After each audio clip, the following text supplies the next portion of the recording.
The key drivers for setting up Engage was the fact that Harvey Nash had a senior women's network for a long time, successfully increasing our women on shortlists, and I felt we needed to do the same for people from different ethnic backgrounds to increase diversity in its broadest sense across our candidate lists for the benefit of our clients.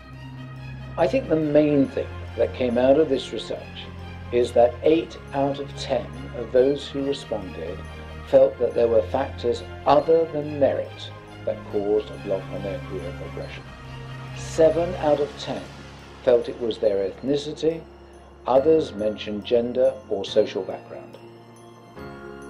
The critical factors for success are going to be in 2 areas. One, that through this network of senior business leaders, we can bring them into our candidate lists and increase diversity in that direction.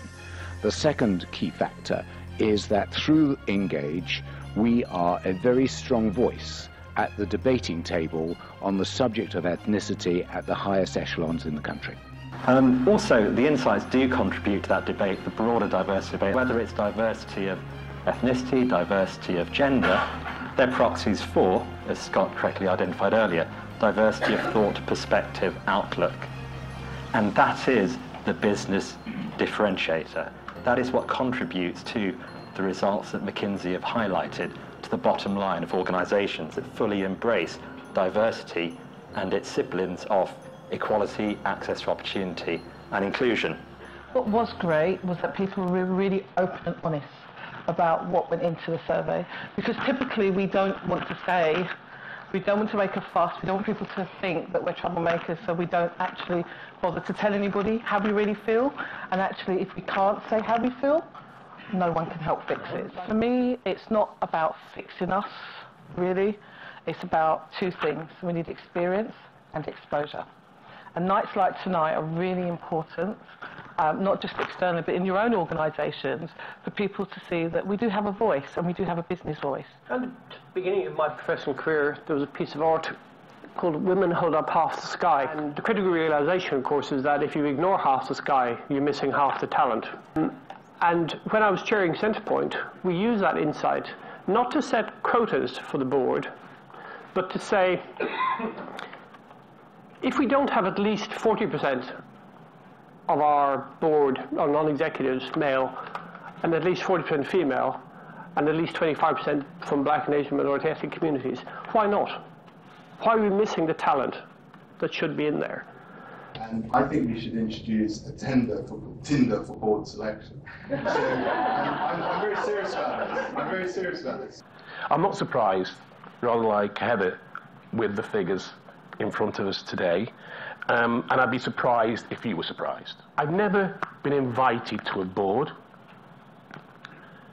People have got to know me. People have seen what I could do.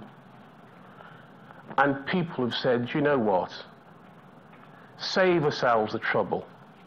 I want you to do this for us.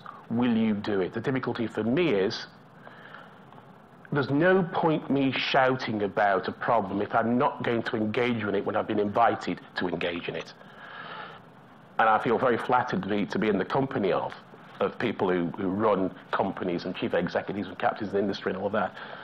But whenever I enter into this debate, I have a real problem as to why you're still having this debate. There are a couple of things that I think are really, and I hate to use the term that I think Garth tried to avoid as well in terms of buzzword, but one of the things that we are driving is we're putting every single leader in our organisation through unconscious bias training, which is, I think, it's quite challenging for people, actually, in a good way, but it is quite challenging for people, and I won't say that there's been, some people have really struggled with it. It's the mirror, isn't it? Yeah, exactly. Yeah, I'm not going to tell you who here. You can catch me afterwards. But you know, I think I'm heartened that we as a business have at least recognised that and are trying to do something about it. But we've also recognised we have a long way to go. The aspirations from a Harvey Nash perspective is that we increase clients coming to us because they know we can deliver diversity into the boardroom. The second aspect is that we are invited to be part of the wider debate of increasing inclusiveness in our boardrooms.